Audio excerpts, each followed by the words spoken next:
Këtë të premte janë zhvilluar omazhet për efektivin i cili humbi jetën në krye të detyrës gjatë operacionit në Lozhan të Maliqit, Enea Mekollit, për kapjen e të shumë kërkuarit Violant Braçellarit. Omazhet nisën në orën 10 paradite, ku miq, familjar dhe koleg u mblodhën pranë qendrës kulturore Lazgush Poradeci, ku zhvilluan pritje në nderim të ndjerit.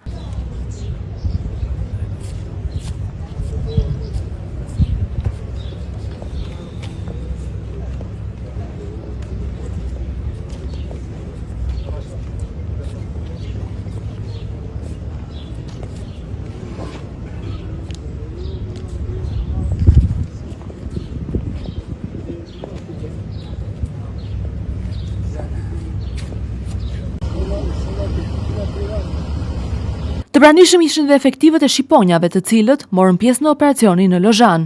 Kolegët e Mekollit vendosën të gjithë nga një shiri të zi në krah, në shenjë respekti dhe zije për kujtimin e tij. Me kërkesë të familjarëve, Enea Mekolli do të prehet në varrezat e vendlindjes dhe jo në varrezat në Tiranë, siç është protokolli për dëshmorët e Atë-dheut. Mekolli mësohet se kishte ndjekur rrugën e vllait për të veshur uniformën e policisë, i cili gjithashtu kishte humbur jetën për shkak të një sëmundjeje të rëndë. Presidenti Bajram Begaj mori pjesë në ceremoninë mortore për Enea Mekollin.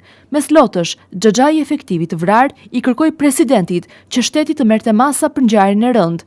Me lot në sy, ai tha Begajt se u shmbyllur dera e shtëpisë dhe se krimi po sundon vendin. Je i fundi krimi se po na vitë ndjem, na mbylli derë, po se dini kriminalët si vrasin tot 3 herë, 4 herë tentativë për ta shohur. Të merrni masa se po la vëristin rinin.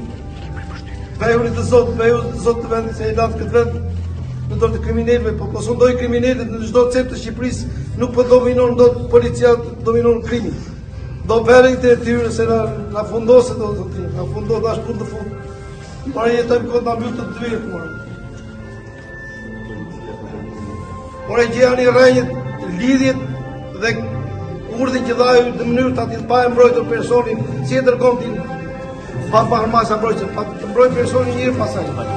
Duke folur për media, xhaxhai Enea Mekollit, Hasbi Mekolli, deklaroi se nipi i tij ishte lënë pas një mbrojtje dhe kërkoi të mbajë përgjegjësi nga personi i cili dha urdhrin për zhvillimin e operacionit. Edhe kreu i policisë së shtetit Skënder Hita mori pjesë në omazhe për të nderuar efektivin e rënë. Ai la një shënim në librin e kujtimeve. Enea Mekolli humbi jetën në moshën 34 vjeçare gjatë operacionit policor në Lozhan të Maliqit, ku u qelluar për vdekje nga i shumë kërkuari Violant Braçellari.